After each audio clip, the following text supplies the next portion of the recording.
कि जो भी गोडाउन होती है, गोडाउन से जब एक पीडीएस में माल का डिलीवरी होता है, यानी कि गेहूं हो, चावल हो या आपका चना हो, इन सब चीज़ों की जब डिलीवरी होती है तो हमारे यहाँ नॉर्म्स ये है, यानी कि खदान विभाग की तरफ से, कि उस ट्रक में या उस गाड़ी में लोड शेड मशीन और जीपीएस होना चाहिए। वो सरकारी सेवक घोषित करना क्या है, हमारा डिमांड है, प्राइम डिमांड है, फेयर प्राइस रेजिस्ट्रेशन का प्राइम डिमांड है, ये प्रायोरिटी है हमारा कि भाई हमको भी सरकारी सेवक घोषित कीजिए। आप देखिए कि हमारा अनुच्छेद 309 जो बिहार सरकारी सेवा संहिता बोलता है, वो उसमें साफ साफ मेंशन किया हुआ है, लिखा हुआ है कि ऐसे व्यक्ति जो सरकारी कार्यक्रम के क्रियान्वयन में लगे हैं वो सारे व्यक्ति जो है सरकारी सेवक के लिए मान्य हैं। नमस्कार, बुलेटिन ऑफ बिहार में आपका स्वागत है। आज हम बात करेंगे फेयर प्राइस डीलर एसोसिएशन के महामंत्री गौरव लाभ जी से। गौरव लाभ जी से हमने पिछला एपिसोड किया था, जिसमें दर्शकों का और डीलरों का बहुत प्यार मिला था, और हमें आशा है कि उसी सिलसिले को जारी करते हुए और जो दर्शकों की और हमारे जो डीलर हैं वो उनके साथ जो तकलीफें हैं उसको हम यहाँ पर रखेंगे गौरव जी के साथ में, और उनको दूर करने का प्रयास करेंगे और सारी की सारी बातें सरकारी महकमे तक ये पहुँच जाए, यही इस एपिसोड का मेन मकसद रहेगा। गौरव जी, आपका बहुत बहुत स्वागत है हमारे चैनल में। गौरव जी, पिछला एपिसोड हम लोगों ने जो किया था उससे काफ़ी इम्पैक्ट पड़ा है, दर्शक भी और अब आम आदमी भी यह समझने लगे हैं कि डीलर के साथ असली परेशानी कहाँ आ रही है। कस्टमर जो होते हैं वो भी अब समझने लगे हैं कि डीलर के साथ क्या परेशानी आ रही है। डीलर भी अब यह बात को समझने लगे हैं कि हो सकता है कि चैनल के माध्यम से सरकार को यह बातें अब जल्दी से जल्दी समझ में आ जाएगी। इस एपिसोड में आपसे पहला प्रश्न यही होगा कि जो भी गोडाउन होती है, गोडाउन से जब एक पीडीएस में माल का डिलीवरी होता है, यानी कि गेहूं हो, चावल हो या आपका चना हो, इन सब चीज़ों की जब डिलीवरी होती है तो हमारे यहाँ नॉर्म्स ये है, यानी कि खदान विभाग की तरफ से, कि उस ट्रक में या उस गाड़ी में लोड शेड मशीन और जीपीएस होना चाहिए। लेकिन अमूमन सभी गाड़ियों में यह देखा गया कि मैं तो ये बोलूँगा कि 99% गाड़ियों में न लोड शेड मशीन है और न ही जीपीएस लगा हुआ है। क्या कहना है इस पर आपका? नहीं, आपके इस बातों से मैं 100% सहमत हूँ। अभी आप बिहार का अगर देखेंगे तो मैं तो ये बोलता हूँ कि बिहार के हर एक गोदाम में ना तो इनके पास लाइसेंस है सही वजन करने के लिए, ना तो वेइंग मशीन का लाइसेंस है इनके पास। दूसरा बात, जो भी डीएसडी कॉन्सेप्ट जो बना था एक पारदर्शिता लाने के लिए और जनवितरण प्रणाली विक्रेता के दुकानदार तक सही तरीके से अनाज का उपलब्धता हो और वही अनाज जो है वो उपभोक्ता तक जाए। लेकिन अगर आप देखेंगे तो बिहार में इस कॉन्सेप्ट के साथ डोर स्टेप डिलीवरी कॉन्सेप्ट, जिसके तहत गोदाम से लेकर जनवितरण प्रणाली विक्रेता तक ये सारे मानकों को पूरा करते हुए खाद्यान्न की आपूर्ति करनी थी, ऐसा कहीं भी बिहार में नहीं हो रहा है। ये शेड्यूल, ये जो कानून है डीएसडी का जो कॉन्सेप्ट है, इस कॉन्सेप्ट को खुलेआम ये लोग चुनौती दे रहे हैं। मतलब ये लोग जो एसएफसी है, कहीं भी इस डीएसडी कॉन्सेप्ट का अनुपालन नहीं किया जा रहा है। कहीं भी किसी भी गोदाम में ये जो आपने बोला लोड शेड, जीपीएस, 24/7 अनुश्रवण करना और एसएमएस के थ्रू पीडीएस विक्रेता को देना कि भाई रोस्टर के हिसाब से आपके यहाँ इस दिन खाद्यान्न का ये हो आपूर्ति होगा।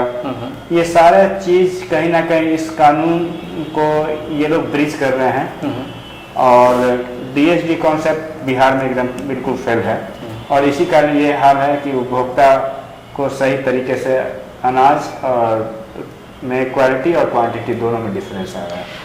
जी गौरव जी, जब एक गाड़ी में जीपीएस नहीं लगी हुई है, लोड शेड भी नहीं है, तो अगर एसएफसी गोडाउन से वो जन वितरण प्रणाली के दुकान तक जाती है तो उसका तो कोई ट्रैकिंग रिकॉर्ड ही नहीं है, तो ये जिम्मेवारी किसकी है? एसडीओ की जिम्मेवारी है या और किसी की जिम्मेवारी है? नहीं, बिहार कंट्रोल ऑर्डर के हिसाब से 2016 हमारे लाइसेंसिंग अथॉरिटी तो एसडीओ हैं जी। एसडीओ मतलब अनुमंडल पदाधिकारी और वही अनुज्ञापन पदाधिकारी भी है राशन विक्रेता जी। तो उनका प्राइम जिम्मेदारी ये रिस्पॉन्सिबिलिटी है कि आवंटन को सुनिश्चित करना, खाद्यान्न का अधिप्राप्ति करना और खाद्यान्न का वितरण सही तरीके से करवाना। तो अगर कोई अनुमंडल पदाधिकारी बोल रहे हैं कि ये वितरण करना, सिर्फ वितरण ही मेरा जिम्मेदारी है, तो मैं ये बोलूँगा कि एक बार फिर से कंट्रोल ऑर्डर 2016 का एक बार फिर से अध्ययन करें। उनमें उनकी जिम्मेदारी साफ साफ लिखी हुई है कि आपको अधिप्राप्ति भी करना है, क्वालिटी को मेंटेन करने का भी जिम्मेदार आप ही हैं, क्वांटिटी को मेंटेन करने का जिम्मेदार आप ही हैं और विक्रेता के द्वारा वितरण करने का भी जिम्मेदार आप ही हैं और मार्जिन जो विक्रेताओं का जो कमीशन होता है उनको भी दिलाने का जिम्मेदारी उन्हीं के पास है जी। गौरव जी, एक बात और देखी जा रही थी कि फेयर प्राइस डीलर एसोसिएशन और आपके हस्तक्षेप से एक बहुत बड़ी जो स्कैम होने वाली थी वो बच गई। उसमें क्या था कि स्टॉक रजिस्टर मेंटेन करने को कहा गया सभी से। किस अधिकारी के द्वारा कहा गया यह तो नहीं कहा जा सकता है, लेकिन बहुत सारे डीलर को यह कहा गया कि आपको पेपर पर यानी कि डायरी पर स्टॉक रजिस्टर मेंटेन करना होगा, जबकि पीओएस जैसी इलेक्ट्रॉनिक मशीन आ गई है जिस पर कि सारा का सारा डेटा जो है वो स्टोर होता जाता है। तो जब इलेक्ट्रॉनिक चीजें आ गई हैं तो कॉपी रजिस्टर का क्या काम है, और इस पर गौरव जी आपने कैसे रिएक्ट किया जब ये आपको पता चला? हाँ, कुछ मामला कुछ जिलों से मेरे पास आया था कि स्टॉक रजिस्टर फिजिकली वेरिफिकेशन के लिए स्टॉक रजिस्टर सेल रजिस्टर विक्रेताओं को बोला जा रहा है मेंटेन करने के लिए। तो कुछ जिलों से मेरे पास शिकायत आए थे कि कुछ पदाधिकारी जो है स्टॉक रजिस्टर मांग रहे हैं या सेल रजिस्टर मांग रहे हैं। तो इस स्थिति में यह है कि अभी सरकार का जो निर्देश है उसमें साफ साफ लिखा गया है कि इलेक्ट्रॉनिक ईपॉस मशीन या इलेक्ट्रॉनिक विधि का जो उपयोग कर रहे हैं उसके द्वारा जो निकाला गया साक्ष्य है वही मान्य होगा जी। तो इस स्थिति में कहीं भी ऐसा परिस्थिति नहीं है कि भाई आपको स्टॉक रजिस्टर रखना है या फिर सेल रजिस्टर मेंटेन करना है, क्योंकि ई पॉस में तो आप इंटीग्रेटेड सिस्टम है ना, उसमें तो आप स्टॉक जो आप डिस्ट्रीब्यूट कर रहे हैं वो भी दिख रहा है, ऑनलाइन दिख रहा है जी। तो इस स्थिति में ई पॉस ही काफ़ी है और स्टॉक रजिस्टर रखने का कहीं इसमें तो साफ साफ दिया हुआ है कंट्रोल ऑर्डर 2016 में कि आपको इलेक्ट्रॉनिक विधि जो यूज कर रहे हैं वही मान्य है। इसमें ऐसा कुछ है नहीं कि आपको स्टॉक रजिस्टर मेंटेन करना है। जी जी जी, इसकी पूरी जो मैनुअल जानकारी है और जो भी किताबें हैं वो गौरव जी काफ़ी अध्ययन करते रहते हैं कि किसी भी डीलर की जो हक है उसकी मारी न जाए। इसमें गौरव जी एक बात सामने आई कि रोस्टर पर खास ध्यान नहीं है। मैं अपने व्यूअर और दर्शकों को बता दूं कि मान लीजिए गोडाउन के द्वारा डीलर को आवंटित करने के लिए गेहूं या चावल दिया गया, तो उसका कोई टाइम नहीं बना पाया लोग। टाइम इन द सेंस कि अगर मान लीजिए कि 2 तारीख को अगर किसी को अनाज आवंटन के लिए मिल गया अनाज, तो उनके पास काफी टाइम होता है कि वो आराम से लोगों के बीच में आवंटन कर दे, लेकिन वो काफी देरी से दी जाती है। इसके लिए गौरव जी ने डिमांड की कि एक प्रॉपर रोस्टर होना चाहिए। तो इतना बड़ा सिस्टम जन वितरण प्रणाली का जिसकी कि पूरे भारतवर्ष में तारीफ होती है, उसमें रोस्टर सिस्टम कैसे नहीं है गौरव जी? रोस्टर सिस्टम तो सरकार का निर्देश है, निर्देश किया हुआ है डीएसडी का कि रोस्टर सिस्टम के हिसाब से जो है ना वो एसएफसी को आपूर्ति करना है खाद्यान्न का हर एक विक्रेता को। जी। लेकिन ये लोग रोस्टर सिस्टम बनाते नहीं हैं। रोस्टर सिस्टम नहीं बनाए हुए तो विक्रेता को बहुत सारा तकलीफ होता है। जी। अभी इनका माल समय पे नहीं जाएगा तो वितरण भी करेंगे नहीं समय से। जी। और वितरण का चक्र होता है, वो कैलेंडर होता है, फिक्स होता है, उस अंडर वो टाइमलाइन के अंदर अगर नहीं करते हैं तो फिर उनका आवंटन शेष हो जाता है, क्योंकि वो वितरण कर नहीं पाते हैं और शेष होने पर उनका आवंटन भी कम कर दिया जाता है, क्योंकि जितना आप सेल करेंगे उसके हिसाब से ही टाइड ओवर के हिसाब से आपको आवंटन करना है। ऐसा नियम और प्रक्रिया भी है जो विभाग के द्वारा निर्देशित किया गया है। जी। आपकी तो सभी अधिकारियों से भी बात होती होगी, कभी मान लीजिए किसी सरकारी अधिकारी से बात हुई होगी। कमीशन का जो स्ट्रक्चर है वो पर जो क्विंटल है वो 70 रुपये का है, तो इसको बढ़ाने के लिए क्या आपने बात की? और पिछले एपिसोड में से लेकर अभी तक जो एक आरोप लगा था सरकार पर, वो आरोप सत्य भी है कि 3358 करोड़ का जो बकाया कमीशन है डीलर्स को, वो अभी तक नहीं दिया गया। तो एक तो कमीशन भी कम है और उनको बकाया जो उनका कमीशन है वो भी नहीं दिया जा रहा है। तो इस पर आपकी क्या बातचीत हो रही है सरकार से या अधिकारियों से? देखिए, सरकार के ऊपर हमारा 3358 करोड़ जो आपको मैंने बताया कि केंद्र सरकार ने बिहार सरकार को ऑलरेडी दे दिया है, वो मार्च के महीने में दे दिया जी। उसके बावजूद भी हमारे विक्रेता को 2 महीना 3 महीना का ही कमीशन जो है वो भी पार्शियली रूप से दिया गया है। बट हमारा डिमांड है कि हमारा जितना बैकलॉग है वो हमको प्रोवाइड किया जाए जी, क्योंकि हमारी स्थिति नहीं है कि हम सिर्फ पैसा लगाते रहें या देते रहें, हमारा काम करते रहें और कमीशन आप हमको रोजगार देने के लिए नहीं आप तैयार हो रहे हैं, आप हमको कमीशन देने के लिए तैयार नहीं हो रहे हैं। मेरा तो ये मानना है ना, आप देखिए ना कि बिहार का आवंटन 55 लाख में ये टन है ना, 55 लाख 77 55.27 लाख टन का है। बिल्कुल। तो अगर इसको आप मल्टीप्लाई कीजिए 70 रुपीज पर क्विंटल के हिसाब से, तो आप देखिए ना कि कितना का बजट हो रहा है आपका। तो उस बजट में आप जन वितरण विक्रेता को जो कमीशन है उसके बजाय आप उनको जो है ना सरकारी सेवक घोषित कर सकते हैं। बिल्कुल। उसी बजट में आप सरकारी सेवक घोषित कर सकते हैं और सरकारी सेवक घोषित कर देते हैं तो आपका जो ये पूरा 2 एजेंडा पूरा हो जाएगा। एक आपने बिहार सरकार में जो आपने रखा है अपना प्रस्ताव, नया सरकार कि हम 10 लाख लोगों को नौकरी देंगे, तो आपका तो 56,000 नौकरी आपके अंडर द बजट हो जाएगा। जी जी। आज जो डीलरों से भी जो बातचीत हो रही थी वो भी काफी खफातेक थी। एक तो इतनी कमीशन है उसमें भी नहीं हो पा रहा है हम लोग का, तो हम लोग इसीलिए काम कर रहे हैं या घर से हमें पैसे लगाकर देने पड़ रहे हैं कि हमें एक ही वर्ष फ्यूचरिस्टिक चीजें दिख रही हैं कि हमें सरकारी सेवक घोषित किया जाए। तो इस पर क्या कहना है गौरव जी आपका?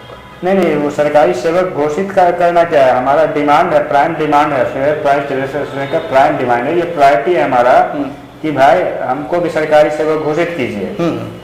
आप देखिए कि हमारा अनुच्छेद 309 जो बिहार सरकारी सेवा संहिता बोलता है वो उसमें साफ साफ मेंशन किया हुआ है, लिखा हुआ है कि ऐसे व्यक्ति जो सरकारी कार्यक्रम के क्रियान्वयन में लगे हैं वो सारे व्यक्ति जो है सरकारी सेवक के लिए मान्य हैं। तो इस ये जो संविधान या कानून है जी, इसके तहत तो हम सरकारी सेवक के लिए जरूर मान्य होना चाहिए।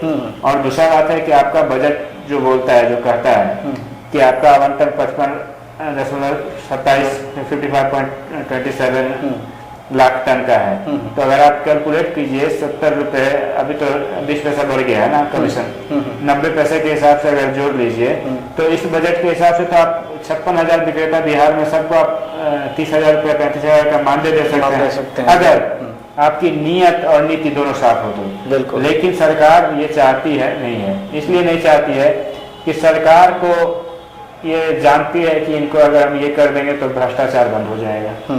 अगर नियत और नीति दोनों साफ हो तो सरकार को भ्रष्टाचार रोकने के लिए सबसे पहला पहल यही करना चाहिए कि गरीब तक अगर सही अनाज जाए, खाद्य युक्त अनाज जाए, तो विक्रेता को सबसे पहले आप सरकारी सेवा घोषित कर दीजिए। विक्रेता का तो कुछ है नहीं, विक्रेता तो कहीं भी कुछ ऐसा, आप तो ई पॉस सिस्टम है जी। कहीं कोई कंप्लेन नहीं है, जितना आप हमको सामान देते हैं हम उसको सामान बांटते हैं, जिस क्वालिटी का देते हैं उस क्वालिटी का हम बांटते हैं।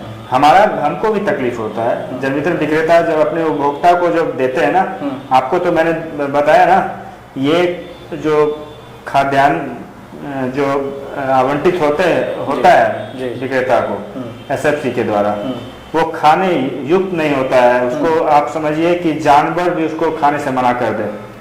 तो सरकार को अपना नीति साफ करना पड़ेगा। ये प्रणाली जो है वो सबसे नीचे तबके के लोगों के लिए है, जो निचले पायदान पे लोग हैं, जिनको मतलब खाने के लिए भी नहीं है। जो जी आप बोल रहे हैं कि खाने लायक भी नहीं है, तो क्या ये जो अनाज होता है ये कहाँ से ऐसा सप्लाई होता है कि खाने लायक चावल भी नहीं दिया जाता? जो सप्लाई का तो पूरा चेन है ना, सप्लाई का पूरा चेन है। अभी एफसीआई से एसएफसी में सेंट्रल पुल है, सेंट्रल पुल से एसएफसी में जाता है, एसएफसी के गोदाम से फिर यहाँ विक्रेता तक जाता है। बट हम जहाँ पे हम देखिए, हर एक लोग का जिम्मेदारी है ना, पदाधिकारी अपना काम नहीं करना चाहते। एसी चैम्बर में बैठ के आप जो है ना किसी का दुख और दर्द नहीं समझ सकते हैं जी। अगर हमको भ्रष्टाचार रोकना है तो जहां से वो भ्रष्टाचार जहां से उत्पन्न हो रहा है, अगर उसी चीज को हम डिस्कार्ड कर देंगे तो वहीं पे रुक जाएगा जी। अभी लिफ्टिंग इंचार्ज होते हैं एसएफसी के, जो एफसीआई और एसएफसी के कोऑर्डिनेशन से जो वो माल एफसीआई से लेते हैं, एसएफसी को देते हैं। लेकिन वहां पे नियम है कि आपको क्वालिटी देखना है, वजन देखना है, सील है कि नहीं है, कहीं बोरा तो लूज नहीं है। लेकिन ये लोग क्या करते हैं कि उसको उठा देते हैं। अब इसमें आप समझिए कि ये बोलने वाली बात नहीं है, क्यों उठा देते हैं। अगर आपको आपका मनसा सही हो, मानसिकता सही हो कि नहीं हमको गरीबों तक सही अनाज देना है, खाने युक्त अनाज देना है, तो आप वहां से अपने बड़े पदाधिकारी को वहां से आप ये कर सकते, रिपोर्ट कर सकते हैं ना जी। ये जो खाद्यान्न है ये खाद्य युक्त नहीं, ये खाने लायक नहीं है। It is not edible food. जी। आज आप बहुत सारे डीलर ने यह भी आरोप लगाया कि एक तो अनाज तो कम दिया ही जाता है उनको, उसकी कोई तौल नहीं होती है, यानी कि एसएफसी से जो माल चला इनके पीडीएस के लिए उसको बिना तौले ही दे दिया जाता है और वो अनाज कम भी होता है। बहुत सारे आज डीलरों ने यह आरोप लगाया है, ऑन कैमरा भी बोला कि देखिए हमें कम मिलता है। साथ ही साथ 5-6 बोरे ऐसे होते हैं अनाज जो कि उसको बोला जाए कि एक सुअर भी ना खाए। इस पर क्या कहना है और इस पर क्या आपने संज्ञान लिया, इस पर क्या अधिकारियों से बात की कि ये क्यों नहीं देते हैं, क्यों देते हैं ऐसे अनाज? ये इस पे तो देखिए, ये सांच पे आज क्या जी, ये मैं या आप नहीं बोल रहे, ये सरकार के सहयोगी ही बोल रहे हैं। आपके पिछले एपिसोड में आयोग के कुछ माननीय आए हुए थे जी जी, जिन्होंने खुद ये कबूल किया है कि भाई जो हमारा वजन जो होता है कहीं उठा पटक करने में वो कम हो जाता है जी। उठा पटक करने में कम हो जाता है, लेकिन आपका तो ये योगदान भी होना चाहिए ना कि हमको सही वजन और सही क्वालिटी का अनाज मिले। इसके लिए आप सजेस्ट कीजिए, आप एक रोड मैप बनाइए कि हमको सही तरीके से अनाज का उठाव हो, अच्छा क्वालिटी का, ताकि क्या है कि जनता भी आपके ऊपर विश्वास करे कि नहीं ये प्रणाली जो है, ये प्रणाली एक ऐसा प्रणाली है जिसके तहत गरीबों को अनाज अच्छे तरीके से जा रहा है और लोगों का विश्वास भी सरकार पर बनेगा। गौरव जी, अगर साफ शब्दों में कहा जाए तो क्या ये कहा जा सकता है क्या कि जो अनाजों की अदला बदली की जाती है, अनाजों की अदला बदली की जाती है, यानी कि अच्छे अनाजों को बदलकर खराब अनाज रख दिए जाते हैं, वो डीलर को दिए जाते हैं? देखिए, इस पे मैं पूरे प्रामाणिकता के साथ नहीं बता सकता हूँ, ठीक है, लेकिन मेरा ये ऑब्जर्वेशन है कि अगर क्वार्टरली आवंटन अगर किसी को होता है जी, मानिए किसी को एसएफसी को हुआ 200 बोरा, मान लीजिए 600 बोरा हुआ क्वार्टरली, तो उसके पास अगर क्वार्टर के अंत में अगर 50 बोरा बच जाता है तो इसका मतलब तो यही हुआ ना कि कहीं ना कहीं आदान प्रदान का नीति चल रहा है। बिल्कुल। तो कैसे बच गया? तो एसएफसी में फोर्टिफाइड ये देने का खाद्यान्न देने का निर्देश है जी। तो वो पक्का जाता होगा। कुछ ने मुझे बोरे भी दिखाए कि वो वहां से जब चलता है एफसीआई गोडाउन से या एसएफसी में जब आता है तो बिल्कुल सील पैक्ड होता है वो, जबकि यहाँ उनके पास जो अनाज उपलब्ध कराया जाता है वो हाथ से सिला हुआ होता है। बहुत सारे डीलरों ने ऑन कैमरा ये आरोप लगाया। वही बता रहा हूँ ना मैं कि सरकार का साफ साफ निर्देश है जी, ठीक है, कि आपको जो है ना वो सील पैक बोरा होना चाहिए, जूट का बोरा होना चाहिए जी, ठीक है। अब ये सोचिए ना कि वो पैक बोरा आखिर जाता कहाँ है? लूज बोरा कैसे आता है? जी जी, व्हाइट बोरा कैसे आता है? जबकि जूट के बोरा पे देना है माल, तो वो बोरा कहाँ से आता है? कौन देता है? बिल्कुल ये सोचने वाली बात है। ये मैं आपके चैनल से के माध्यम से सारे लोग से अपील करना, सारे पदाधिकारी के संज्ञान में डालना चाहूँगा कि इसका जांच करवाया जाए। बिल्कुल। अगर जांच में आपको बहुत तरह की खामियां नजर आ जाएगी अगर सही से जांच करवाया जाए। बोले जो अनाज गरीबों के लिए होता है, जो अनाज भारत की इतनी बड़ी जनसंख्या खाती है, उस अनाज की भी अदला बदली की जाती है, इससे बड़ा क्या कोई करप्शन हो सकता है? ये सोचने वाली बात होगी।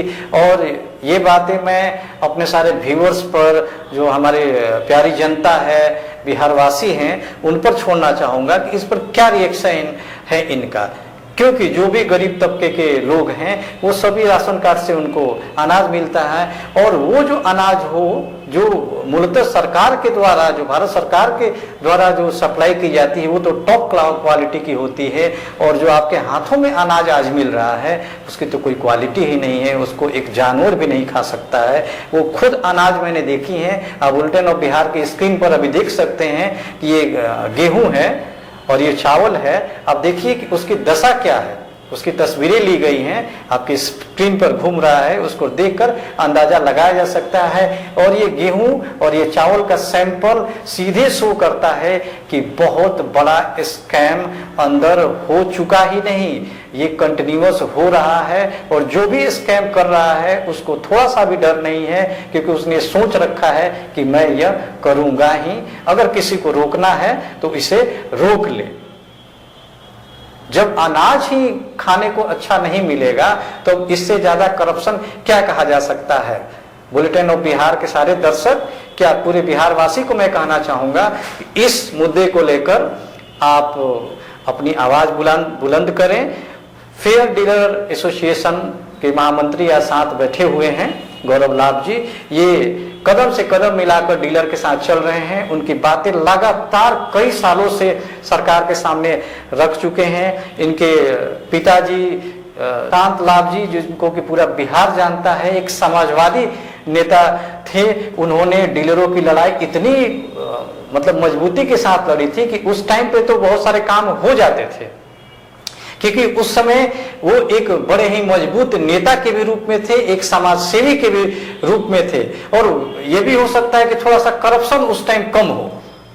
और आज तो इतनी करप्शन बढ़ गई है, जिनको उनके पुत्र गौरव लाभ जी लेकर चल रहे हैं कि अपने पिता के आकांक्षाओं पर भी वो खरे उतरे, और साथ साथ डीलर की जो भावनाएं हैं उसको भी साथ लेकर चले। और इनका बस एक ही सोच है कि जो समाज के निचले तबके के लोग हैं, जो गरीब लोग हैं, वंचित लोग हैं, उनको सही अनाज मिले, जो कि उनका यह राइट है और उनको यह मिलना चाहिए। गौरव जी, लास्ट में एक सवाल लेंगे आपसे कि डीलरों के साथ ये भी परेशानी आ रही है कि जो इलेक्ट्रॉनिक मशीन है और जो भी एक माप तौल की जो मैनुअल मशीन होती है, उसको हर साल रिन्यूअल भी कराना पड़ रहा है।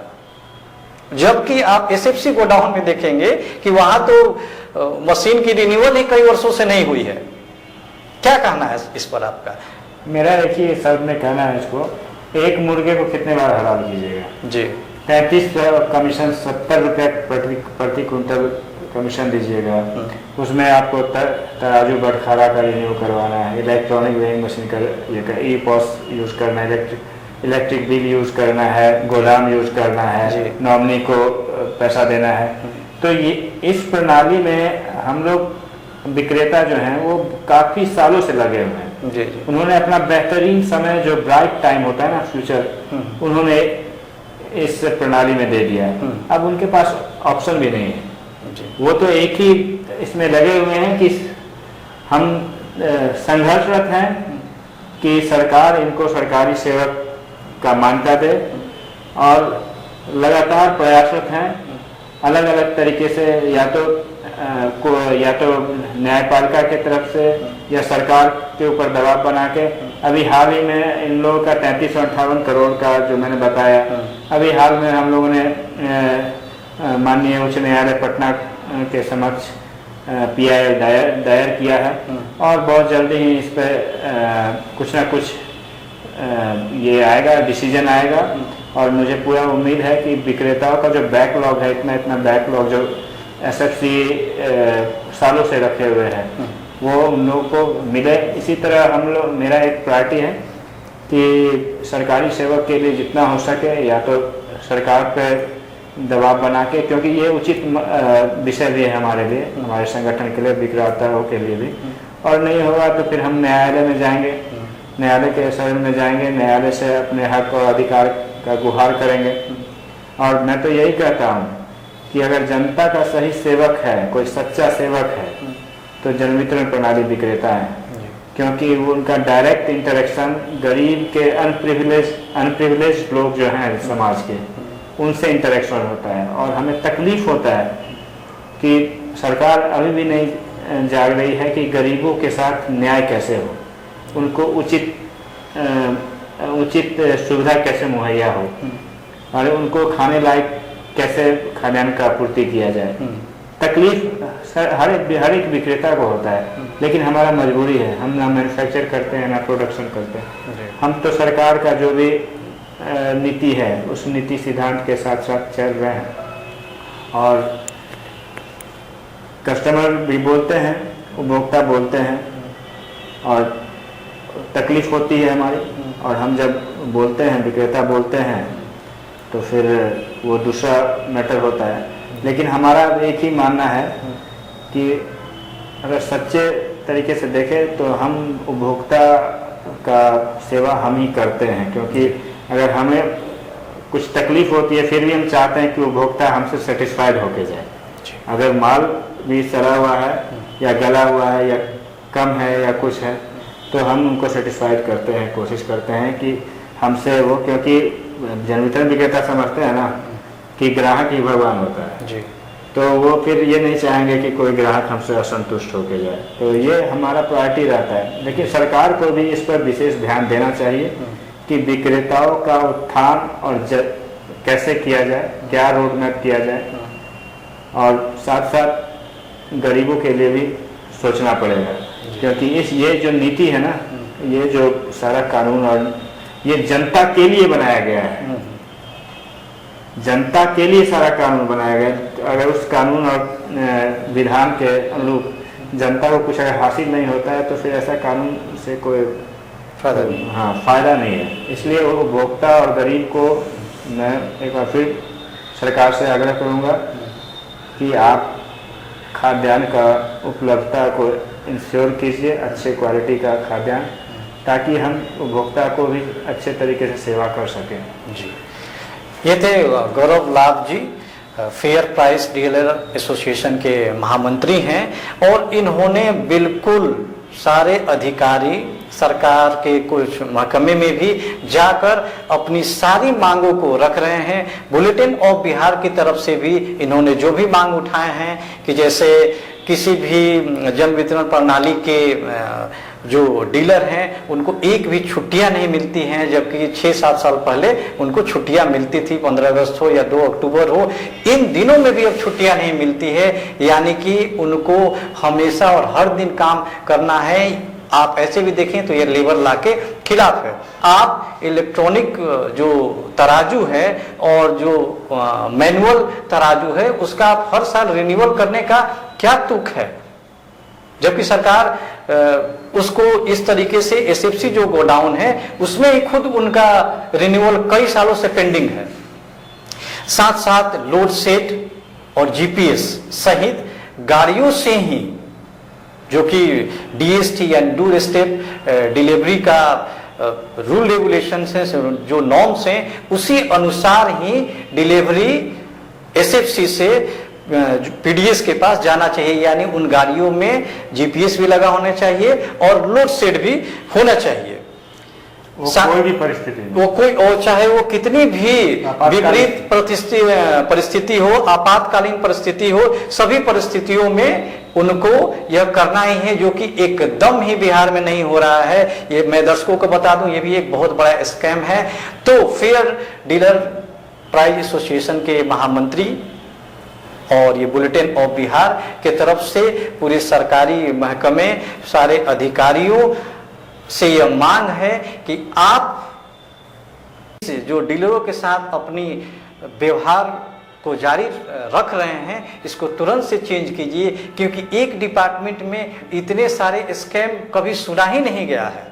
भले ही वो स्कैम अभी तक उजागर नहीं हुआ हो, लेकिन मुझे विश्वास है और पूरे अपने बिहार वासियों पर कि बिहारी काफ़ी टैलेंटेड होते हैं और इस बात को आम आदमी भी समझेगा। डीलर तो हमारे समझते ही हैं और जल्दी से सरकार भी इस पर संज्ञान ले ताकि इनकी स्थिति सुधरे। और गौरव जी के तरफ से जो एक और सारे डीलर की तरफ से जो एक मांग है कि सरकारी सेवक घोषित किया जाए वो जल्दी से घोषित किया जाए। गौरव जी, हमारे चैनल में आप आएं और अपने विचार रखें, इसके लिए आपका बहुत बहुत धन्यवाद। Thank you very much. नमस्कार, बुलेटिन ऑफ बिहार में सारे दर्शकों का स्वागत है। पिछली बार हमने एक वीडियो चलाया था जन वितरण प्रणाली के पीडीएस हैं उनके बारे में।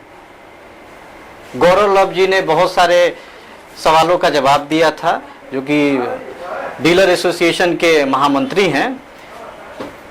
अब हम आ गए हैं डीलर यानी जिनकी पीडीएस हैं उन लोगों के साथ में कि असली समस्या क्या है डीलरों की, उनकी परेशानी। क्योंकि एक डीलर एसोसिएशन के महामंत्री के नाते गौरव लाभ जी का काम था कि डीलर्स की जो परेशानी है उसको बताना और सरकार तक बुलेटिन ऑफ बिहार के माध्यम से बात को पहुंचाना और फिर उनको जो भी प्रॉब्लम्स है उनको सुलझाना। इन सारे प्रॉब्लम्स को ठीक तरह से समझने के लिए आज सारे डीलरों के बीच में मैं आया हूं कि दर्शक भी देखें और सरकार भी देखें कि डीलरों के साथ कितनी परेशानी है।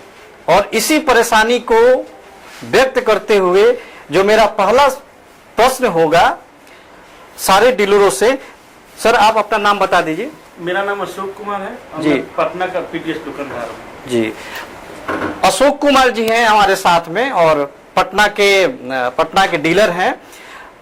आपसे एक सवाल होगा मेरा कि अभी दर्शक भी जानेंगे और मैं भी इस चीज से पहली बार रूबरू हो रहा हूं कि जो आप लोगों का कमीशन होता है वो पर क्विंटल 70 रुपए होता है। जी सर। होता है 70 रुपए। हाँ हाँ बिल्कुल ठीक है। आप अपना बताइए एक इंडिविजुअल एग्जांपल देकर। सबके और दो लोग आपके अगल बगल में बैठे हुए हैं जो भी पीडीएस डीलर हैं। आप अपना बताइए कि पूरे महीने का कितना आवंटन होता है आपको? मेरे पास पूरे महीने का करीब 80 कुंटल आवंटन है जी, चावल और गेहूं मिला के जी, जिसका कमीशन होता है 5600 रुपया। जी। सब दर्शकों को मैं बता दूं कि पर क्विंटल 70 रुपए कमीशन होता है, यानी कि अगर 80 क्विंटल इनको आवंटन हुआ है तो 5600 रुपया इनको कमीशन के तौर पर मिलेंगे, जिसमें इनको गोदाम अपनी दुकान को भी मेंटेन करनी है, इनके साथ 2 नॉमिनी होते हैं, अटेंडेंट होते हैं, उन सब को पैसा देना है। दर्शकों और व्यूअर को मैं बताना चाहूंगा और सरकार को भी कि क्या 5600 रुपए में एक गोदाम, एक दुकानदार, 2 नॉमिनी और अटेंडेंट को कैसे मेंटेन करेंगे? ये तो जो हमारे पूरे भारतवर्ष में किसी भी राज्य में आप चले जाइए, उनकी मिनिमम वेजेस से भी करीब करीब आधा है। आपका 5600 रुपए में कैसे काम हो जाता है? सभी को लदवाना भी है, मान लीजिए कोई सामान आया उसको लोगों के पास भेजना है, अटेंडेंट है आपके पास, तो कैसे मैनेज करते हैं इन सबको? मैंने कुछ ग्राहक को जो है हिसाब से ठीक करके किया जाता है, ग्राहक से ही एडजस्ट करके करते हैं, लेकिन उससे हम लोग का चलता नहीं है। और घर से ही कुछ न कुछ हर माह पूंजी जा रहा है, इसके चलते हम आपके माध्यम से जनता को बताना चाह रहे हैं कि हम लोग घर से पूंजी जा रहा है, इसका निदान किया जाए। अच्छा, मान लीजिए 5600 रुपए घर से पूंजी जा रही है, तो कभी आपने सरकार से या किसी अधिकारी से इस बारे में बातचीत कहा नॉर्मल तौर पर कि भाई 5600 रुपए में मेरा क्या होगा, और इतनी 80 टन का जो आवंटन है, 80 टन नहीं 80 क्विंटल का जो आवंटन है पूरे महीने का करना है आवंटन आपको, तो हमको ये बताइए कि 5600 रुपए में आपका काम चलता है कि नहीं चलता है? नहीं चलता है, बिल्कुल नहीं चलता है। खाली फ्यूचर में आशा बना हुआ है, क्योंकि हम लोग का डिमांड चल रहा है संघ के माध्यम से कि हम लोग को प्रत्येक माह मासिक वेतन दिया जाए, उसी आधार पर हम लोग चला रहे हैं दुकान। अच्छा, मतलब ये आपको आशा है फ्यूचर में? इसी आशा पर हम लोग दुकान चला रहे हैं, घर से अपना पूंजी लगा के चला रहे हैं। जी ठीक है। अशोक जी आप ले लीजिए, आपका शुभ नाम क्या हुआ? मेरा नाम बलराम कुमार हुआ। अच्छा बलराम जी, जो ये कमीशन वाली 70 रुपए वाली बात है, आप इन सब बातों से कितना सहमत हैं और आपका आवंटन कितना है? मेरा लगभग 100 कुंटल आवंटन है। 100 क्विंटल आवंटन है, यानी कि आपका कमीशन हो गया 7000 रुपए। तो 7000 रुपए में क्या आप खुश हैं कि नहीं? आपको इनसे तो ज्यादा हो जाता है। कहाँ 100 आता है सर? तो आपकी क्या आशा है? तो फिर आप पीडीएस दुकान इतनी चला रहे हैं, तो इससे क्या फायदा होगा आपको? फायदा सर नहीं हो रहा, हर एक महीना हमको घाटा ही होता है सर। तो हम लोग चला रहे हैं कि देखते हैं कि संघर्ष कर रहा है कि कुछ हम लोग को मान दे, मिल जाए मासिक वेतन, इसलिए। इस बात से आप कितना सहमत हैं कि जो गोदाम से माल डायरेक्ट पीडीएस को आता है, क्या उसमें कम आता है? जी सर, तौल के जैसे कोनो बोरा में रहता है 45 किलो, तो कोनो में 45 रहता है। अरे बाप रे, एक तो आपका कमीशन कम 5600 7000 रुपए, ऊपर से अगर गोदाम से माल कम आए तो फिर उस चीज को फिर कैसे मेंटेन करते हैं अगर कम माल है? क्योंकि जो पीडीएस में आपको तो पीओएस मशीन है, कोई भी जो कस्टमर है या राशन कार्ड होल्डर है वो तो कम लेगा नहीं, तो फिर कैसे करेंगे उसको? के कुछ कम कहते हैं कि भाई रिक्वेस्ट करके कि आप माल कम मिला है, आपको कम देंगे। अच्छा, इस तरह से दे रहे हैं, ग्राहक से माइनस करके बोरा जो जाता है। अच्छा, में देखिए 42 किलो उतरा और नहीं तो अपने पास से फिर पैसा लगाइए, जो ग्राहक नहीं मानेगा। अगर ग्राहक नहीं समझता है तो फिर कुछ अपने तरफ से देना पड़ जाता है। लेकिन ये तो कंप्लेन भी हो सकता है ना आपके खिलाफ, वो ग्राहक कंप्लेन भी कर सकता है कि हमको अनाज कम दिए हैं, फिर उस पर क्या कीजिएगा? नहीं, उसको रिक्वेस्ट करते हैं कि देखिए भाई इतने माल मिला हम लोग को, वो भी मजबूरी समझता है हम लोग के कि बोरा खराब क्वालिटी पे क्या करना। अभी मैं एक डीलर के पास गया था, वहां पर चावल मैंने देखा, तो वहां चावल ऐसे भी चावल मान लीजिए 5 बोरे या 7 बोरा या 4 बोरा दे दिए जाता है, जो तो कहा जाए कि वो एक कहावत है ना कि वो आदमी सुअर भी ना वैसा खाना खाए। क्या ऐसी बातें होती हैं? वैसा चावल कभी कोई मिलता है क्या? कभी दाल सर आ जाता है वैसा बोरा, तो क्या करते हैं फिर उसका? उसी तरह चलाते हैं सर, ग्राहक को देते हैं। वो ग्राहक लेते हैं वैसा चावल? मिक्स करके चलाया जाता है, जिसे मिला के चलाया जाता है सर। 10 बोरा में एक बोरा उसको मिक्स करके चलाते हैं, तो फिर नहीं चलाएंगे सर तो हम लोग के घाटा लगेगा। इस परेशानी से के बारे में आप लोग क्या उपाय निकाले हैं कि ये देखा जा रहा है कि मैं डीलरों के पास जब जाता था तो किसी को और डेट पे सामान मिलता है, किसी को और डेट पे सामान मिलता है, जबकि सेम रोस्टर उनका होना चाहिए। मान लीजिए किसी को 2 तारीख को मिला आवंटन करने के लिए और किसी को मिल गया 20 तारीख को, तो क्या ऐसी चीजें होती हैं? जी सर, आप लोग के साथ होती हैं, आपके साथ होती हैं? हाँ सर होती है। मेरा कहना है सर, जो भी मतलब जिस माह का मशीन चालू हो पूरे दुकानदार को नहीं कहना है, ये तो बात है। पहले ये बताइए कि कैसे हुआ और कितना डेट मिला आपको? क्या चीज? माने जो आवंटन का मिलता है डेट, उसमें कितना फर्क आया? आवंटन जैसे मेरा कहना है ना सर, जो मशीन जब चालू हो ना, जैसे अगस्त का चालू हो रहा है, तो जून अगस्त का जो माल है कम से कम हमको 5 दिन पहले हमको दुकान में उपलब्ध हो जाना चाहिए, ताकि जो मशीन चालू हो तो हम सारा दुकानदार एक साथ वितरण कर सके। आपका है? एक डीलर का मैंने ये सुना जी कि नारायणाबाद भेज दीजिएगा। उनको जो आवंटन है उसको काफी बाद में हुआ, उसका डेट है मान लीजिए 2 तारीख, तो उसको आवंटन हुआ 20 तारीख को। नहीं, आवंटन सब सभी का एक साथ होता है। आवंटन सबका एक साथ होता है, जमा भी एक साथ होता है। उठाव का जो होता है ना सर, उठाने का डेट कम से कम मशीन चालू होने के पहले एक साथ सबको मिल जाना चाहिए। नहीं, मिल जाना चाहिए, लेकिन ये तो गड़बड़ हो रहा है ना किसी के साथ। तो वो तो खैर वहाँ पर दिक्कत क्या होता है कि कभी लेबर लोग हड़ताल कर देता है, कभी गोदाम किसी कारणवश बंद कर देता है, इसके चलते हम लोग को दिक्कत हो रहा है। तो दिक्कत तो आप ही को है ना, आपको दिक्कत है, तो फिर जो आप जिसको डिस्ट्रीब्यूट कर रहे हैं कस्टमर को, राशन कार्ड होल्डर है, उसको दिक्कत होगी। फिर उसका उपाय ही है। अब उसका कुछ उपाय नहीं है, सरकार को ना सोचना पड़ेगा कि क्या करें कि सभी को माल एक साथ मिले, सभी को एक साथ वितरण हो। किसी दुकान में 10 दिन पहले उठ गया तो पहले बांट लिया, किसी को बाद मिला तो बाद में फिर उसका बैलेंस गिर जाता है। जी, आप ले लीजिए। आपका शुभ नाम क्या हुआ? गोरख प्रसाद। अच्छा गोरख जी, आप भी पटना के डीलर हैं, थोड़ा सा माइक ऊपर कर लीजिए। हाँ, आपको कितना आवंटन होता है? 150 क्विंटल होता है, यानी आपका पूरा कमीशन बनता है इंटू सीमेंट 10,000 बनता है। आप क्या संतुष्ट हैं इससे? नहीं सर। क्यों नहीं संतुष्ट है? क्या अच्छा इसमें खर्च बताइए हमको कि 10,500 आपको मिलता है, तो आप उसमें क्या क्या खर्चे हो जाते हैं आपके? जैसे बताइए कि मान लीजिए कि आपका गोडाउन हुआ, आपका दुकानदार हो, गोदाम रखे हुए हैं, अपना सब किराए पर रखे हुए हैं। अच्छा। खर्च है, फिर स्टाफ तोलने वाला है, उसका खर्च है सर, वो सब मेंटेन नहीं हो पाता है।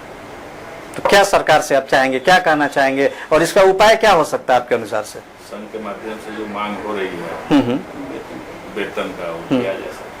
मतलब सबका यही डिमांड है, सब लोग इसी डिमांड सर इसी है, फ्यूचर सिर्फ देख रहे हैं कि बस एक वेतनमान जो लागू हो। गौरव लाभ जी जो मिशन पे चल रहे हैं कि भाई सबका एक वेतन मांग लागू हो, उसके लिए ही सब लोग।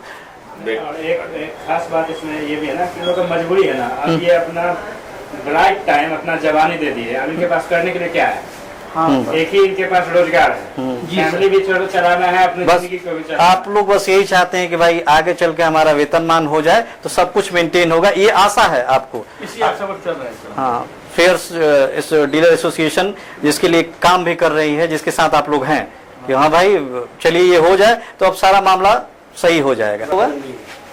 धर्मवीर जी भी पटना के ही डीलर हैं और इनसे भी सारे क्वेश्चन उसी तरह रूबरू होंगे हम लोग, लेकिन उससे पहले एक चावल दिखाएंगे हम। एक पीडीएस से और एक डीलर के पास से मैंने ये चावल लाया हूं मैं, और ये चावल ऐसा है, इसकी जूम और इसकी वीडियो भी मैं दर्शकों के लिए चलाऊंगा बड़ा जूम करके, कि ये चावल ऐसा है कि ये चावल क्या आदमी खा सकता है? नहीं खा सकता है ना। तो जब ये चावल आपके भी पीडीएस में आया होगा तो आपने क्या किया और क्या रिएक्शन दिया? थोड़ा बहुत आ जाता है दब, तो उसको थोड़ा बहुत में कितना आता है? 1 बोरा 2 बोरा? एक आध बोरा आ जाता है। और माइक और नजदीक रखिए। एक आध बोरा आ जाता है तो हाँ। उसको थोड़ा सा मिला जुला करके चला देते हैं। मिला जुला के मेंटेन हो जाता है कैसे भी। ठीक है, आपका कितना आवंटन है? हमारा है 80 क्विंटल। 80 क्विंटल है। तो 80 क्विंटल जो आपका आवंटन है उसमें गेहूं और चावल दोनों मिलाकर ना, एक समस्या ये आ रही है कि उसीना चावल नहीं मिल रहा है। आपको मिल रहा है क्या? नहीं सर, उतना चावल दे ही नहीं रहा है। सब कस्टमर लोग क्यों नहीं दे रहा? आपने पूछा अधिकारी से या आपके मार्केटिंग ऑफिसर हो या एजीएम से आपने पूछा कि क्यों नहीं दे रहे हैं? तो अधिकारी कुछ नहीं है, हम उनसे पूछे। ये तो गोदाम से भेजता है, जो भेजता है वो हम अपना ले लेते, रिसीव करना पड़ता है जी। वो आपको। अगर मान लीजिए खराब क्वालिटी का जो माल है आपको खुद ही मेंटेन करना, या तो आप उसको फेंक दीजिए, नहीं तो वो तो आपके घाटे में गया ना। जितना आपका कमीशन हुआ उसमें से वो माइनस ही होगा। गोदाम से माल जो है वो तौल कर नहीं मिलता है, आपका क्या कहना? आप भी एक डीलर हैं। हाँ, गोदाम से तोल करके माल नहीं भेजवाते हैं, कभी भी नहीं भेजा जाता है। कितना कम मिलता है? कोई बोरा में 1 किलो होता है, कोई में 1.5 किलो, इस तरह से होता है। यानी कि मान लीजिए कितना बोरा टोटल होता होगा जी? टोटल बोरा 48 हुआ, 49 हुआ, इस टाइप ऐसा एवरेज 5 10 वो निकल ही जाता है। अच्छा, आप दे दीजिए। आपका शुभ नाम क्या हुआ? अच्छा, देवानंद जी, आप भी पटना के डीलर हैं। आपका क्या कहना है कि गोदाम से जो माल कम आता है उससे कितना घाटा होता होगा? घाटा तो सर होता ही है। हर एक बोरा में संभावना है कि 3 से 4 किलो हर एक बोरा में कमाता है। अच्छा, 3 से 4 किलो। तो आप कैसे मेंटेन करेंगे फिर उसको? एक तो कमीशन कम है। कितना आवंटन है आपका? आवंटन मेरा है 70 कुंटल। 70 क्विंटल, 70 49 हो गया। 49 रुपया जो कमीशन हुआ। अब इसमें 5-6 किलो अगर बोरे में, या 2 किलो या 1 किलो ही मान के चलिए कम आएगा, तो कैसे मेंटेन करते हैं फिर? आपको ये तो घाटे का सौदा होगा, घर से पैसा लगाना पड़ेगा। ऐसा क्यों कर रहे हैं आप? क्यों फिर पीडीएस को चला रहे हैं आप घाटे में रखकर? आशा है सर कि आगे भी कुछ सरकार हम लोगों को दे। आपको मतलब सरकार हो सकता है कि जो वेतनमान आप चाहते हैं उसको वो लागू कर दे, इसीलिए सारी चीजें आप झेल रहे हैं। ठीक है, आप दे दीजिए। आपका शुभ नाम क्या हुआ? मेरा नाम सोनू कुमार हुआ सर। अच्छा सोनू जी, आप भी पटना के ही डीलर हैं? जी सर, पटना के लिए। क्या परेशानी आ रही है अब में? सर तो कमीशन से होता नहीं है, दुकान चलता नहीं है। जी। मतलब आप लोग सभी दर्शकों को मैं बता दूं, जितने भी डीलर से अभी तक आप रूबरू हुए हैं, और मैं भी जिनसे कुछ भी पूछ रहा हूं, उनसे उनकी भावनाएं जानना चाह रहा हूं, तो सबका यही है कि सभी लोग फ्यूचरिस्टिक हैं, फ्यूचर के बारे में सोच रहे हैं कि फ्यूचर में हमारा एक वेतनमान सरकार की तरफ से लागू हो जाए। इसीलिए सभी लोग घर से घाटा सह रहे हैं। यही बात है? आप कितना सहमत हैं कि खराब क्वालिटी का माल आपके भी गोदाम में है, मतलब आपके भी यहाँ आता है? जी सर, मेरे भी गोदाम में। तो आप फिर क्या करते हैं उसका? हाट में जो सर सामान है, आवा चावल जो मिलता है, सभी को उसमें कुछ वार्ड में उसमें भी जाता है, लेकिन हमसे 31 वार्ड में बराबर आवा ही आता है सर। अच्छा, उसना दे ही नहीं रहे हैं नहीं सर? मिलता है। आपके ख्याल से क्या होता होगा उसना चावल का? ऐसा क्यों नहीं आ रहा है? क्या है रीजन सर, तो ये मैनेजर सब बता सकते हैं सर। अच्छा अच्छा। उसका अपना जो है सर, और एक रोस्टर भी नहीं है कि हम रोस्टर से वितरण करें। अच्छा, ये गंभीर परेशानी आ रही है कि मतलब टाइम से आवंटन नहीं हो रहा है, ये भी हो रहा है? जी, हम सबको सर अभी मशीन खुल चुका है सर, अभी तक हमें मेरे दुकान में राशन का नहीं आया। अरे बाप रे। और फिर मान लीजिए, और उसी टाइम पीरियड में आपको ये पूरा आवंटन का पूरा, इसमें हम सबको समाज से पिछले महीने हम सबको रह गया था सर, अनाज वितरण नहीं हो पाया सर, और समय कम रहने के कारण वितरण नहीं पूरा हो पाता है सर। जी जी। समय से राशन आ जाए दुकान पर, बस हम सबको सर यही जी। ये सब थे आपके पटना के सारे डीलर्स, और इन सबों ने यह बताया कि एक तो इनको कमीशन कम है, जिसमें होता नहीं है, घर से घाटे होते हैं। कभी कभी क्या हमेशा यह हो रहा है कि हर बोरा पर जो क्वांटिटी है वो कम आ रहा है, खराब क्वालिटी का 2 या 3 बोरा उसमें डाल दिया जाता है। कुछ सैंपल मैंने अपने पास रखा है जो दर्शकों को मैं जूम करके दिखाऊंगा, और अगर सरकार के भी महकमे से कोई अधिकारी चाहे तो मैं उनके साथ भी शेयर करूंगा इस चावल को, कि आप देखिए इसकी क्वालिटी कैसी है कि इसे कोई खा ही नहीं सकता है, इसको बस फेंका जा सकता है। या तो हो सकता है कि थोड़ा बहुत अगर दिमाग आदमी लगाए तो एक बोरे में थोड़ी बहुत मिलावट करके बेचे, लेकिन वो मिलावट आएगी। अगर किसी पीडीएस ने ऐसा काम किया तो हो सकता है कस्टमर कंप्लेन भी कर दे, उनकी पीडीएस रद्द भी हो जाए। ऐसे भी बहुत सारे केसेस हुए हैं, और आप लोगों से बात करके बहुत अच्छा लगा, और आप लोगों ने अपनी बातें रखी बुलेटिन ऑफ बिहार पर, और बुलेटिन ऑफ बिहार आपकी इन बातों को दर्शकों के सामने रखेंगे, व्यूअर्स के सामने रखेंगे, और पूरी कोशिश करेंगे कि सरकार जो कुंभकर्णी नींद से जल्दी जागे और डीलर्स के बारे में अपना एक फैसला सुनाए। इनका जो फ्यूचरिस्टिक प्लान ये लोग सोचकर और अपने घर से घाटे सह रहे हैं, एक प्लान तय हो और उनका एक वेतनमान तय हो। डीलर हैं, शुभ नाम क्या हुआ आपका? धनंजय कुमार। धनंजय जी, कमीशन को लेकर क्या प्रॉब्लम है, और कितने दिनों से जो कमीशन है, मार्जिन मनी है, वो नहीं मिली है? ये सर 2021 के अगस्त जुलाई तक ही कमीशन मिला है, उसके बाद अभी तक कोई कमीशन नहीं। अब देखिए दर्शकों को मैं बता दूं, एक तो पर जो आपकी क्विंटल है वो 70 रुपये कमीशन है, और वो भी कमीशन जो है वो इतना लेट मिल रहा है। तो ये डीलरों का मतलब बोला जाता है ना कि दोहरा मापदंड एकदम बनाया जा रहा है, इनको इनके साथ दोहरा मापदंड अपनाया जा रहा है। और साथ ही साथ वो बोलते हैं कि गौरव लाभ जी जो इनके फेयर एसोसिएशन डीलर एसोसिएशन के महामंत्री हैं कि सेकंड सिटीजन इनको समझा जा रहा है। इनके नहीं, छुट्टी भी नहीं। हाँ, छुट्टी वाला भी जोड़ लेते हैं। आप देखिए कि इनकी कमीशन का जो सिनेरियो है, 70 रुपये पर क्विंटल कमीशन है, और वो कमीशन भी इतना लेट से दिया जा रहा है जो धनंजय जी ने अभी बताया। आप सर, आप किस वार्ड से हैं? वार्ड हाँ, 31। अच्छा, आप पटना के ही डीलर हैं। आपका मार्जिन मनी और कमीशन पे क्या करना है कि कमीशन भी एक तो कम है और लेट से आ रहा है, तो इस पर क्या करना है? ऐसे ही नहीं, बहुत लेट से, बहुत से डीलर को एक भी महीना कमीशन अभी तक नहीं मिला है। और बहुत से डीलर ऐसे हैं जिनको जुलाई तक दिया गया है, जून तक दिया गया है, 2021 का 22 तो छोड़ दीजिए। अच्छा, आप एक और बात देखी जा रही है कि छुट्टी नहीं मिल रहा है। एक मिल रहा है क्या? मिलता ही नहीं। हम लोगों को पहले पर्व त्योहार पर छुट्टी मिलता था। कब मिलता था ये? कितने साल पहले? करीब करीब हाँ, 13 से पहले जब मिलता था। अब क्यों नहीं मिलता? इस पर क्या सोचना है आपका? क्यों नहीं मिलता? मांग मांगा जा रहा है, सरकार मानने को तैयार नहीं है, विभाग मानने को तैयार नहीं है। हम लोगों को ज्यादा दिक्कत गोदाम से है, माल कम देता है, सामान कम देता है, अनियमितता बहुत ज्यादा है। एक वार्ड में किसी डीलर को 2 तारीख को मिलता है और किसी डीलर को 28 तारीख को मिलता है। 2 तारीख वाले बांट लेते हैं, 28 तारीख वाले। ऐसा क्यों होता है? आपको क्यों लगता है ऐसा? क्या लगता है? गोदाम की गड़बड़ी से, अनियमितता से जो लोग वहाँ जाते हैं या जो लोग उनके संपर्क में, उनको आ जाता है। अच्छा, जो लोग संपर्क में नहीं उनको दिक्कत करता है। अच्छा, आपका सर, आपका नाम क्या हुआ? अरुण कुमार जी, अरुण कुमार। अरुण कुमार, आप भी पटना के डीलर हैं। आपका आवंटन कितना है? आवंटन मेरा दोनों मिला गेहूं चावल मिला के 30 क्विंटल। 30 क्विंटल?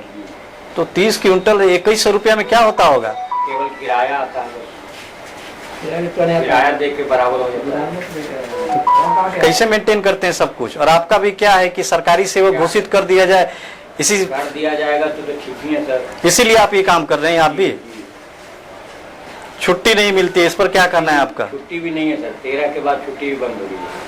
तो इस पर क्या करना है आपको? अब सरकार से क्या मांग करते हैं सरकार आप? से मांग है कि जब वेतन देगा तो छुट्टी भी देगा, इन्हीं का सामान सर लास्ट में। छुट्टी नहीं देगा तो वेतन नहीं देगा। फेयर प्राइस डीलर एसोसिएशन जो है, ये आपके लिए कैसा काम कर रही है? काम तो मेरे लिए कर ही रहा है, सो आप देख ही रहे हैं सर। नहीं, आप बताइए अपने। कि किसी को मिल रहा है 150 क्विंटल, किसी को मिल रहा है 30 क्विंटल। तो आपके लिए सवाल उठा रही है वो ना एसोसिएशन, जी, बराबर करने का, बराबर करने के कि सबको जो आवंटन हो बराबर मिलना चाहिए। ठीक है, आप ले लीजिए। फेयर प्राइस डीलर एसोसिएशन से आप लोग मेंबर हैं उसके, और वो जो एसोसिएशन है वो सबके लिए काम करती है कि सबका आवंटन हो, सरकारी सेवक घोषित हो हम लोग। तो इस पर क्या करना है? आप एसोसिएशन के बारे में कुछ बताइए। वक्त घोषित हो, इसी अनुमान को लेकर हम लोग इस व्यापार को कर रहे हैं। ठीक है, आज न कल यह मिलेगा ही, मानदेय मिलेगा। नहीं तो घर से लोग कितना दिन घाटा लगा के काम करेगा, नहीं होगा तो लोग इस्तीफा दे देगा। वो तो छोड़ दिया, बहुत लोग छोड़ दिए और बहुत लोग छोड़ देंगे। यह भी प्रधानमंत्री रोजगार योजना वाला में हम लोगों को कमीशन मिलता है अलग से, तो चल रहा है। जब वो बंद हो जाएगा सितंबर से, और जो गोदाम का रवैया है उस हिसाब से लोग बंद कर देगा, इस्तीफा दे देगा। अच्छा, तो ये थे पटना के सारे पीडीएस और डीलर्स हैं, और ये साथ में मिलके और एक एसोसिएशन जो है फेयर प्राइस डीलर एसोसिएशन, गौरव लाभ जी बहुत ही उम्दा तरीके से और बहुत ही फेयर प्राइस जो कि नाम ही है, बहुत फेयर तरीके से इनकी सारी बातों को सरकार के सामने रख भी रहे हैं, अधिकारियों के सामने रख रहे हैं। लेकिन अभी तक न ही कोई छुट्टी पर कोई जवाब आया है, न ही पीडीएस को जो सामान या बोरे में जो कम दिया जाता है माल, उस पर कोई जवाब आया है, कमीशन न बढ़ाने पर कोई जवाब आया है। एसोसिएशन पूरा तत्पर है और डीलर चाहते भी हैं कि एसोसिएशन के माध्यम से हमारी बातों को जल्दी से जल्दी सुना जाए, क्योंकि किसी भी बात को कहने के लिए आपको एक प्लेटफॉर्म की जरूरत पड़ती है। लेकिन अभी तक सरकार के कानों में जू तक नहीं रेंग रही है और सभी कुंभकर्णी नींद से सोए हुए हैं। बुलेटिन ऑफ बिहार की ये मांग होगी कि सारे डीलर्स इस जो है और इनके जो डीलर एसोसिएशन है उनकी मांग पर जल्दी से जल्दी विचार ही नहीं किया जाए, उनको जल्दी से जल्दी पूरा भी किया जाए, ताकि जो मेन स्ट्रीम से हट के जो लोग हैं, जो निचले तबके के लोग हैं, जो कमजोर तबके के लोग हैं, उनको भारत सरकार द्वारा जो ये मुहिम चलाई जाती है कि सबको अनाज बांटा जाए, उन सबके पास आसानी से अनाज मिल सके। और डीलर इसके लिए कितने तत्पर दिखते हैं आप खुद ही देख सकते हैं कि वो घर से अपने सारे घाटे सह रहे हैं। बुलेटिन ऑफ बिहार में आप सभी लोग ने अपनी बाइट दी, बताया आपने अपनी प्रॉब्लम, और सरकार के सामने हम इस प्रॉब्लम को रखेंगे। आप लोगों का बहुत बहुत धन्यवाद। Thank you very much.